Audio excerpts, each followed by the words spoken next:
กในประเทศไทยกับการค้นหาสุดยอดสินค้าภูมิปัญญาที่จะก้าวไกลไปถึงระดับโลกในโปรเจกต์ซีรีส์สุดยิ่งใหญ่ชายโดยกระทรวงพาณิชย์และ Beyond Cloud และได้รับเกียรติจากทีมผู้สร้างผู้กำกับและนักแสดงนำมาคัดเลือกผลิตภัณฑ์ด้วยตัวเองสำหรับผลิตภัณฑ์ชิ้นแรกที่จะมานำเสนอคือผ้าหม้อห้อมป้าเงี่ยมจากจังหวัดแพร่ที่ยังคงใช้ภูมิปัญญาดั้งเดิมในการสร้างสรรค์ผลิตภัณฑ์จากผ้าชาวนาเราเนี่ยจะพัฒนาไปสู่สากลได้ผ้าหม้อห้อมนี่เป็นผ้าพื้นเมืองของจังหวัดแพร่แต่ที่สำคัญที่สุดคือเป็นสินค้า GI ของจังหวัดทำไมถึงเรียกว่าผ้าหม้อห้อมเพราะว่าจะไม่เหมือนจากผ้าอื่นนี่เขาจะย้อมเส้นใยแล้วไปทอเป็นผืนผ้าแต่หม้อห้อมไม่ใช่ต้องตัดเป็นตัวเสื้อก็เป็นตัวเกงเป็นตัวแล้วไปย้อมฉะนั้นเขาถึงต้องปั้นหม้อปั้นโอ่งใหญ่ๆเพื่อรองรับน้ำย้อมคือน้ำห้อมซึ่งทำมาจากพืชคือต้นห้อมอันนี้คือสีย้อมเรียกว่าห้อมเปียกอันนี้เป็นภูมิปัญญาเพราะว่าชุมชนของป้าเป็นชนเผ่าเป็นไทยพวนที่อพยพมาจากเมืองพวนแขวงเชียงขวางประเทศลาว200กว่าปีสืบทอดกันมาเป็นรุ่นสู่รุ่นแล้วหม้อห้อมนี่ทุกคนไม่อยากใส่เพราะตัวมันจะเปลี่ยนสีใช่สีมันตกเนาะแต่อันนี้คือเรื่องของธรรมชาติสีจะไม่ตกจุดขายมันก็คือสามารถซักรวมกับผ้าขาวได้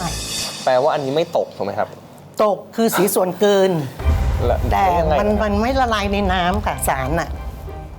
มันสามารถซักรวมกับผ้าขาวได้เลยคือซักแต่สีจะตกออกมาแต่ไม่เปื้อนผ้าอื่นไม่ค่ะไม่ติดเป็นส่วนเกินมาเฉพาะตอนที่เราใส่กับผ้าไม่ใช่ใส่ตอนซักค่ะคือหมายความว่าคือสีมันจะตกตอนซักค่ะแต่ใส่และซักหลังจากที่ทำเสร็จก็ไม่ตกแล้วไม่ตกค่ะ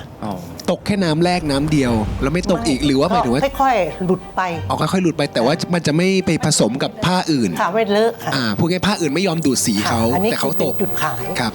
แต่ว่าช่วงที่ป้าเหี่ยมอธิบายหมายถึงว่าถ้าช่วงหลังที่เขาเอาสารเคมีผสมอันนั้นน่ะมันทำให้เลอะแล้วมันก็ไปติดคนอื่นใช่ไหมคะใช่ค่ะโอเคทีนี้รุ่นป้าเหี่ยมก็เลยกลับมาใช้วิถีธรรมชาติดั้งเดิมแล้วก็มันเป็น GI ด้วยเราสามารถขายได้คุณป้าต้องซักกี่รอบมันถึงจะหยุดแล้วไอการที่ฟ้าออกไปเนี่ยปกติแล้วซักกี่รอบครับถ้าบางนี่ก็ประมาณ 4-5 รอบก็คือจะหยุดแล้วค่ะถ้าได้นี้เสร็จแล้วผมซักกี่รอบมันถึงน้ำจะไม่ฟ้านี่ก็ประมาณ 4-5 ครั้งคือสีก็จะเปลี่ยนไปหน่อยนึงค่ะเนี่ยอย่างของป้านี่ใส่มาจะ10 ปีแล้วเนี่ยก็แปลว่า10 ปีก็จะไม่ฟ้าละน้ำไม่มีละไม่มีสีมันมีลายอะไรที่แบบ represent ความเป็นเอกลักษณ์ของชุมชนเป็นพิเศษไหมคะค่ะก็อย่างนี้เนาะอันนี้เขาเรียกว่าตุงเนี่ยอันนี้จะเป็นไอตัวฉลอมกระซวกทำสีเนี่ยเป็นตัวฉลอมขอบคุณมากครับค่ะอันนี้หมดเวลาครับขอบคุณครับบางอย่างก็รู้สึกภูมิใจที่ได้นำเสนอความเป็นภูมิปัญญาของท้องถิ่นอยากให้แม่อาโปใส่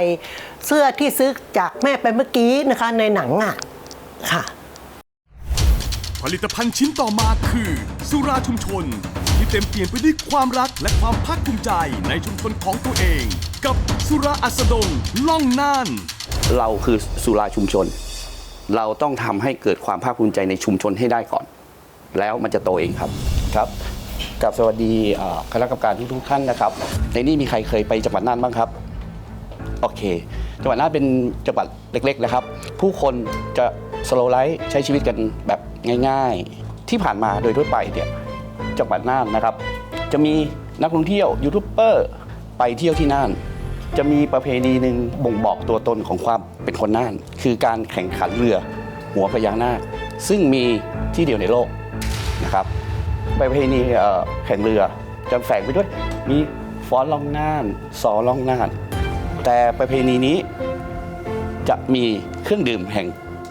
ความสนุกอยู่ในนั่นคือสุราชุมชนตอนนี้นะครับสุราล่องน่านเองปัจจุบันเนี่ยเราเป็นสุราข้าวเหนียวกข.6คุณภาพดีของจังหวัดน่านเป็นสุราที่กลั่น2 ครั้ง 2 รอบเพื่อให้เกิดความละมุนเกิดความนุ่มแล้วเรายังมีการพัฒนานะครับเพื่อยกระดับ ให้เข้าถึงง่ายเป็นสากลมากขึ้น โดยที่สามารถเอาไปมิกซ์กับเครื่องดื่มผสมทั่วไปเหมือนคล้ายๆกับค็อกเทลส่วนของแพคเกจจิ้งถ้าทุกท่านดูตรงนี้นะครับเราออกแบบให้ถ้าเอามาต่อกัน จะเป็นเรื่องราวความเป็นน่านนะครับขอบคุณมากครับครับ แล้วจุดเด่นของ ครับ ลองน่านคืออะไรครับ ลองน่านนี่คือสุราข้าวเหนียวที่พัฒนาให้เกิดความเป็นสากล แต่ยังไม่ทิ้งกลิ่นอายความเป็นน่านสุราน่านจริง ๆ แล้วต้องมีกลิ่นของข้าวเหนียวนิดหนึ่งครับครับผม กี่ดีกรีครับ 40 ครับ จุดไฟติดครับ ตอนนี้ขายได้ประมาณเท่าไหร่อะ เราเกินวิสาหกิจชุมชนเกิน 1.8 ล้าน ก็เป็น 2,650,000 ตกขวดเท่าไหร่นะครับ ตัวนี้ราคาปลายเราอยู่ที่ 280 ถึง 300 บาทนะครับ ไอตัว 210 บาทมันต่างกันยังไงครับ ครับ สีส้ม ตัวนี้มันจะออกสไตล์วิสกี้เพราะเราบ่มไม่นานกลิ่นมันจะเป็นวิสกี้แค่ไม่มีสีของวิสกี้เท่านั้น แสดงว่ากำลังผลิต เราต้องอธิบายไว้ว่าเราโดนขีดกรอบด้วยกฎหมาย ซึ่งกำลังการผลิตเนี่ยจะได้อยู่ประมาณแม็กซิมัม 5,000 ขวดต่อเดือน ซึ่งทำไมผมถึง estimate ตัวเลขไว้ให้ตั้งแต่ก่อนเริ่มทำสินค้า เพราะว่ามันจะพอดีกับกำลังคนแล้วก็กฎหมาย ขอบคุณมากเลยครับ ขอบคุณมากครับครับ พูดเพิ่มเติม ผมว่าอยากให้ทุกคนเปิดใจรับสุราชุมชนครับ เปิดใจรับนะครับ เพราะว่าไม่ว่าจะเป็นสุราที่ไหน อย่าด้อยค่าว่าเฮ้ยมันคือสุราชุมชน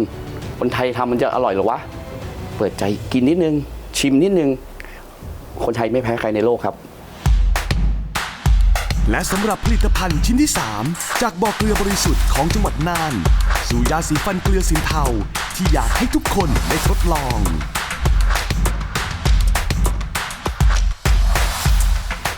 เราจะไม่ทำให้ผิดหวัง จะขอโอกาสอีกครั้งแล้วจะไม่ให้พลาดเลยค่ะ ขอบคุณค่ะ สวัสดีค่ะ สวัสดีค่ะยุคสมัยเปลี่ยนแต่เกลือสินเทาไม่เคยเปลี่ยนแปลงค่ะ เกลือสินเทาของเราจะไม่เหมือนกับเกลือที่อื่นนะคะ เกลือสินเทาของเราจะเป็นบ่อเกลือที่ตักขึ้นมา แล้วก็ผ่านการต้มมากกว่า6ชั่วโมง ความบริสุทธิ์ของการต้มของเราเนี่ยตั้งแต่ขั้นต้นเลย เพราะว่าของเรามันจะไม่ได้เป็นเม็ดเกลือที่มาข้างบน ตักขึ้นมาต้มแล้วก็มาบดตอนนี้ยกตัวอย่างนะคะนี่เกลือตัวนี้มันมาบดผสมกับสมุนไพรพื้นบ้าน มันจะมีสมุนไพรที่ประกอบไปด้วยข่อยใบฝรั่งก้านปูเจ้าอึมเทศและค่ะพิมเสนการบูนมันจะช่วยลดแบคทีเรียในช่องปากนะคะแล้วก็ลดค่าพัดแล้วก็อื่นๆนะคะส่วนรสชาติของเกลือเราเนี่ยเค็มหอมละมุนนักท่องเที่ยวเขาให้มาแบบนี้นะคะ แล้วก็ที่วันนี้ที่จะมาถ่ายอินก็เป็นยาสีฟันตัวนี้นะคะอ๋อจะ คือไม่คือจริงๆคือผมอะ ค่ะ ชอบกินมาก ซึ่งมันเหมือนแบบมันไม่ได้แต่งตอนเด็ก มันต้องบ้วนไหมครับเนี่ยหรือว่ากินเข้าไปได้เลย จริงๆแล้วมันสมุนไพรไม่มีตัวไหนที่เป็นอันตรายเลย ครับ แต่ไม่ควรกิน ฝรั่งนี่ไม่ เอาไปหลังด้วย ผมขอลองตัวเกลือที่บริโภคได้ไหมครับ เกลือสินเทาอันนี้มันกินได้ไหม เกลือบริอันนี้เป็นดอกเกลือค่ะ ดอกเกลือนี่เอาไปทำอะไร ปรุงอาหารมีเม็ดเล็กๆอยู่ในกล่อง แล้วดอกเกลือเขาไปทำอะไร อันนี้ทำสเต็ก อ๋อก็คือก็กินได้ ใช่กินได้ทุกอย่างกินได้หมด เราวัดยังไงครับที่เป็นหนึ่งเดียวในโลก จริงๆเกลือสินเทาเนี่ยมีที่ภาคอีสานที่เขาทำกันอยู่นะคะ แต่เขาเป็นเม็ดเกลือมาละลายน้ำแต่ของเราเป็นเกลือภูเขา แล้วคุณสมบัติที่น่านเนี่ยต่างจากที่อื่นในประเทศไทยไง เป็นบ่อน้ำเกลือบริสุทธิ์เลยค่ะ คือ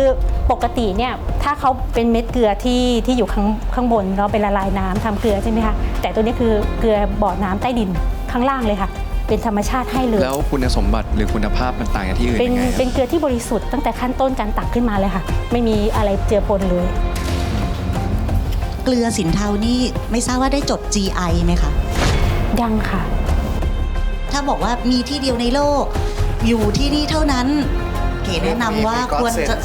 จะต้องมี อันนี้ต้องปรึกษาทางกระทรวงผมว่าต้องเอาไปพิสูจกันเนอะว่ามันไทยแท้มาชั ใช่ วร์ ต้องแบบที่นี่เท่านั้นอย่างเงี้ย ค่ะ คือเพราะว่าถ้าเราจุดขายเราเป็นตรงนั้นนะคะ ค่ะ คือการที่ ค่ะ มี GI มันจะเป็น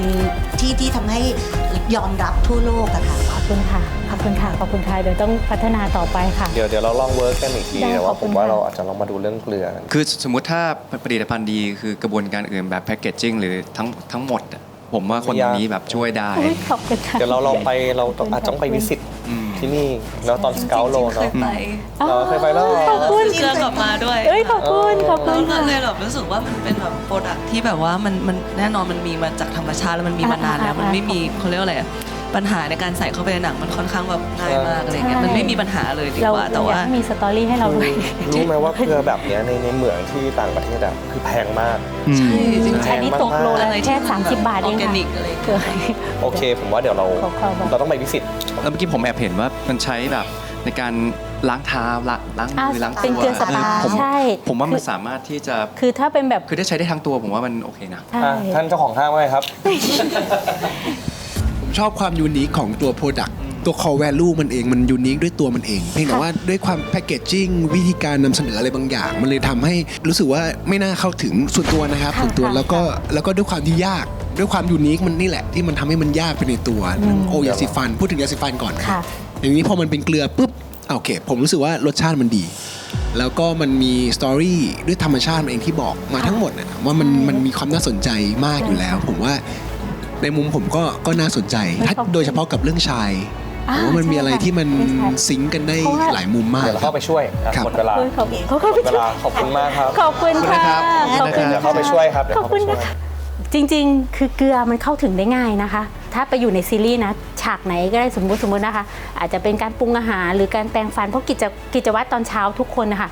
ตื่นมาต้องแปรงฟัน แล้วที่สำคัญเนี่ยนักแสดงตัวเอกอะค่ะเขายิ้มสวยเขาโหล่อะถ้าใครจะแปรงฟันอะไรเงี้ยคนรุ่นใหม่จะตามยาสีฟันนี่ซื้อที่ไหนเกลือนี่ซื้อที่ไหนมันก็ทำให้เราตื่นเต้นไปด้วยเพราะเราอยากให้วิสาหกิจชุมชนเรามันมีแบบรายได้อะค่ะมันก็จะดึงลูกหลานเรากลับมาบ้านมาช่วยกันพัฒนาอะไรเงี้ยค่ะ ผลิตภัณฑ์ชิ้นต่อมาคือ ข้าวหอมมะลิที่มากับชายหนุ่มแห่งทุ่งกุราร้องไห้ด้วยความตั้งใจ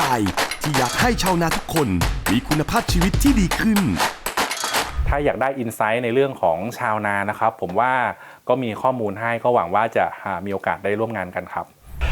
สวัสดีครับพ่อแม่พี่น้องครับผมซื้อสินสมุทรสีแสนปางมาจากทุ่งกุลาฮองไห่ครับแต่ว่าทุ่งแห่งนี้จะไม่ร้องไห้อีกต่อไปครับ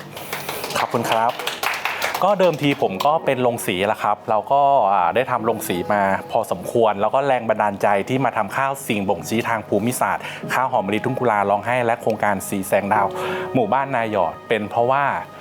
ผมมีโอกาสได้เห็นชีวิตชาวนามีความเป็นอยู่ที่ยากลำบากครับแม้ว่าเมืองไทยจะส่งข้าวออกอันดับต้นของโลกแต่ว่าชาวนาไทยเรายังยากจนอยู่แต่ว่าผมก็เห็นตรงนี้ครับอยากจะไปช่วยชาวนาเราก็เลยมันมีวิธีหนึ่งให้ชาวนาเขาเปลี่ยนวิธีปลูกข้าวส่งมอบนวัตกรรมส่งมอบความรู้นะครับก็เลยได้มาทำโครงการสีแสงดาวหมู่บ้านนาหยอดครับไอ้เจ้านาหยอดมันดียังไงครับช่วยเกษตรกรลดเม็ดพันธุ์จากนาหวานนะครับลงถึง35เท่าจาก35โลครับเราหยอดข้าวเพียง1กิโลกรัมต่อไร่ตรงนี้เกษตรกรได้เงินทันทีเลยครับอันที่2ครับเราสามารถยกผลผลิตขึ้นมาถึง2เท่าจาก320กิโลกรัมต่อไร่ขึ้นมาถึง600กิโลกรัมต่อไร่ครับทุก1กิโลกรัมต่อไร่ที่เพิ่มขึ้นก็คือรายได้ของเกษตรกรที่เพิ่มขึ้นครับข้าวหอมมะลิทุ่งกุลาร้องไห้เป็นสินค้าสิ่งบ่งชี้ทางภูมิศาสตร์ไทยตัวแรกเลยครับที่ได้จดทะเบียนกลายถึงสหภาพยุโรปครับเริ่มต้นจาก1หมู่บ้านครับเราส่งเสริมเพียงแค่20หลังคาเรือนในพื้นที่300ไร่ครับปัจจุบันก็มีโอกาสดูแลเกษตรกรมากขึ้นครับ27หมู่บ้านในพื้นที่100ครอบครัว 2,000 ไร่ครับเราก็ไม่ใช่เพียงแค่ส่งมอบข้าวที่มีคุณภาพดีครับเรายังส่งมอบคุณภาพชีวิตที่ดีขึ้นของชาวนาไทยด้วยครับขอบคุณครับอย่างแรกก่อนเลยอันนี้หนุ่มกาฬสินธุ์นะครับสวัสดีครับบอกเล่าได้ปะครับบอกได้นิดหน่อยครับแมนของแท้เยอะครับ นั่นต้องสาวอุดรด้วยค่ะอ๋อเหรอพี่เนี่ยพี่เล่าหน่อยแล้ว เล่าได้คือกันค่ะโอเคแสดงว่ามาจากบ้านเดียวกันต้องบอกว่าอย่างแรกกับผมเพื่อนสนิทผมเป็นคนทำแพคเกจจิ้งอันนี้ชื่อแชมป์ใช่ครับแล้วเขาได้รางวัลใช่ไหมแล้วตอนนั้นผมก็ว้าวมากแต่ผมไม่รู้จักข้าวข้างในตอนนั้นผมว้าวกับแพคเกจจิ้งคือเขาเอากาบเหลือจากการสีข้าวถูกไหมครับมาทำแพคเกจจิ้งแล้วก็พลิกด้านหลังก็จะเป็นใส่กระดาษทิชชู่ใช่ครับตรงนี้ครับซึ่งมันเอาเวสมาทำแล้วก็ทำให้แพคเกจจิ้งอันนี้ได้รางวัลระดับโลกเนาะ18รางวัลจากทั่วโลกครับขอบคุณครับ รสนิยมดีมากเลยครับแบบรสนิยมดีจริงๆในมวลรวมนายหยอดนี่มันจะเกิดจากอะไรได้ครับปกติแล้วคือเราต้องไปลงทุนเครื่องจักรให้เขาเราลงทุนให้หรือว่าแล้วให้เขาส่งข้าวคืนให้เราอย่างนี้ป่ะครับหรือว่าไง เดิมทีครับจะมีนาดำนาหวานนาหยอดในอดีตมีประเพณีการลงแขกมีการเพาะกล้าปักดำแต่ปัจจุบันนี้แรงงานสูงขึ้นนะครับชาวนาเลยไม่ทำนาดำแล้วเพราะต้นทุนสูงชาวนาเลยเปลี่ยนมาเป็นนาหวานพอเป็นนาหวานมันง่ายก็จริงแต่ประชากรถ้ามันแน่นมันจะมีปัญหาตามหลังนาหยอดเนี่ยคือเป็นการจำลองนาดำในแปลงโดยใช้เครื่องจักรหยอดเป็นเม็ดแล้วก็ฝนมาเมื่อไหร่อีก2 ทิศข้าวงอกเราตัดขั้นตอนการเพาะกล้าตัดขั้นตอนการปักดำออกไปแต่ลักษณะต้นข้าวที่เกิดขึ้นเหมือนนาดำในอดีตเราเรียกสิ่งนี้ว่านวัตกรรม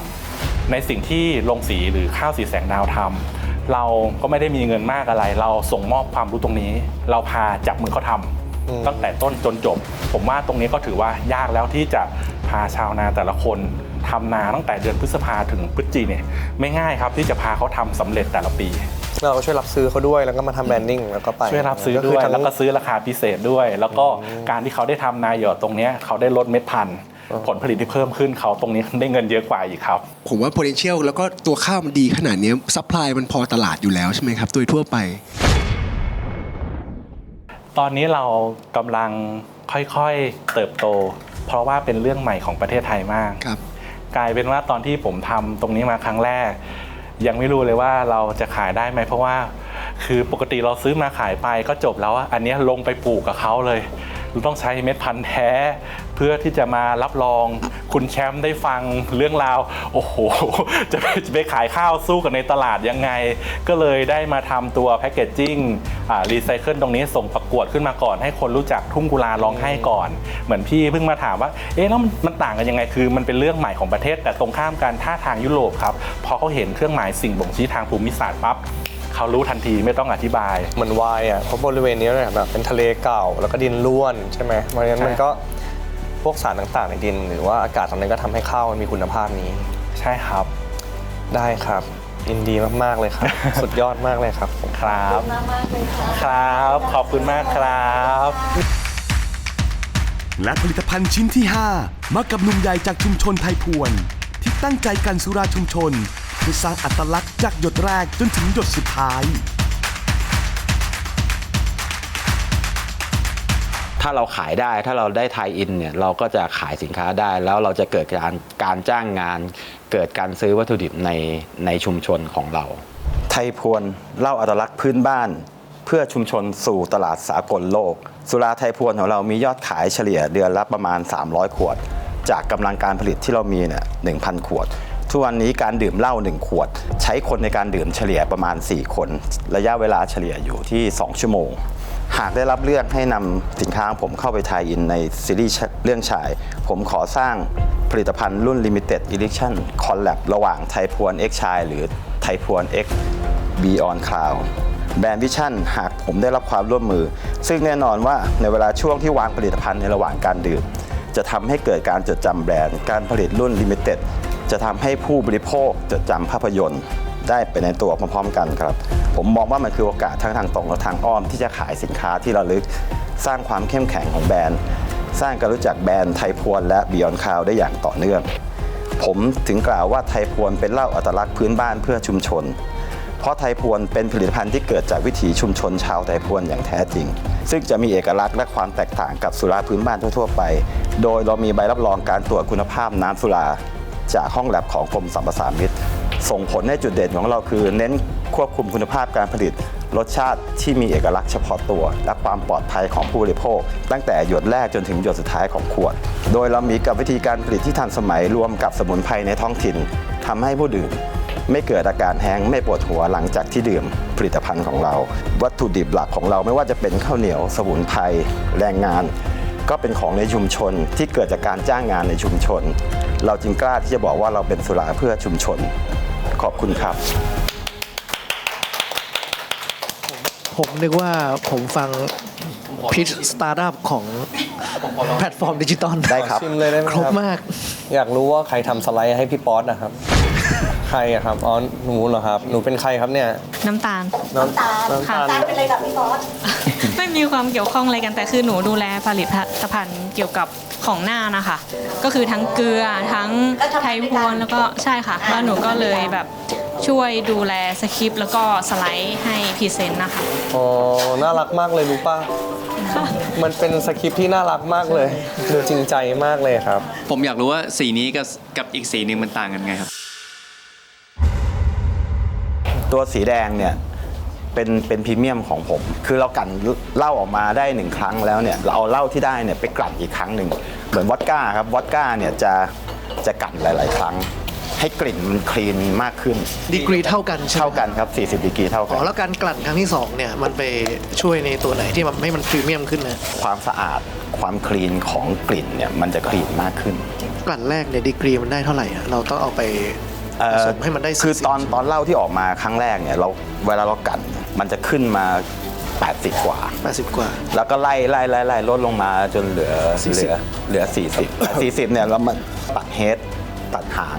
เราจะเอาแค่ฮาร์ดมันมาปรับดีกรีเราวัดดีกรีได้เท่าไหร่เมื่อเราวัดได้ 70 เราก็มาเบรนมาปรับกับน้ำ RO เพื่อให้เหลือ 40 ดีกรี พี่ปอทำเองป่ะครับ ทำเองครับ เราสามารถทำให้มันเบาลงได้ไหม ได้ครับ มันทำยังไง คือถ้าผมเป็นวิสาหกิจใหญ่ๆ หรือมีเงินทุนเยอะๆเนี่ยถ้ามีเครื่องวัดที่เป็นดิจิตอลซึ่งตัวหนึ่งราคาเป็นแสนมันจะได้ความมาตรฐานที่มากกว่านั้น แต่ตอนนี้คือผมวัดด้วยไฮโดรเมเตอร์ซึ่งมันก็มีความมาตรฐานอยู่ระดับ ถ้าผมไปลงทุนอันนั้นให้เนี่ยมันสามารถทำสูตรใหม่ได้ที่มันแบบกินง่ายกว่านี้ ได้ครับ อันนี้คือมันว้าวมากสำหรับผมอะตอนที่กินแล้วผมรู้ว่ามันพัฒนาได้เนาะจริงๆความฝันของพวกผมเลยคือพวกผมอยากมีเครื่องดื่มแบบนี้แบบที่พวกเราแบบทำจากคนไทยจริงๆในชาวบ้านอะไรเงี้ยเนาะเราก็หากันมานานนะครับทีนั้นชิมไทยพวนตอนแรกก็ชอบมากแต่มันแรงก็เลยอยากรู้ว่าสมมติว่าเราสามารถปรับให้มันแบบปรับสูตรปรับให้มันเบาลงหรือเพิ่มบางอย่างได้ไหมหรือว่าใช้ของในชุมชนอย่างที่พี่บอกเมื่อกี้มันสามารถทำได้ถูกไหมครับ ทำได้ครับทำได้ ก็ขอบคุณมากครับพี่ดูมีจิตใจที่รักในการกลั่นเหล้ามากผมชอบเพราะผมชอบดื่มใช่ไหมครับผมครับชื่นชมพี่มากผมชอบ นี่เป็นเพียงส่วนหนึ่งของผลิตภัณฑ์ที่มานำเสนอ เพื่อที่จะเป็นส่วนหนึ่งของโครงการคัดเลือกสินค้าไทย สู่สากล ผ่านซีรีส์เรื่องชาย ความสนุกและความตั้งใจของเรายังไม่จบเท่านี้ ติดตามต่อ EP หน้าครับ เราไม่ใช่เป็นยาดมธรรมดา ผลิตภัณฑ์หลักก็คือขนมอาลัวค่ะ น่าตื่นเต้นมากว่าโปรดักต์ไทยดีๆเยอะมากจริงดื่มน้ำอมฤตกันสักหน่อยนะครับ พออุ่นแล้วพวกรสกลมรสหวานมันขึ้นมา อัสลาฮัมมากอันนี้ครับ มีคนเติมค่ะมีคนเติม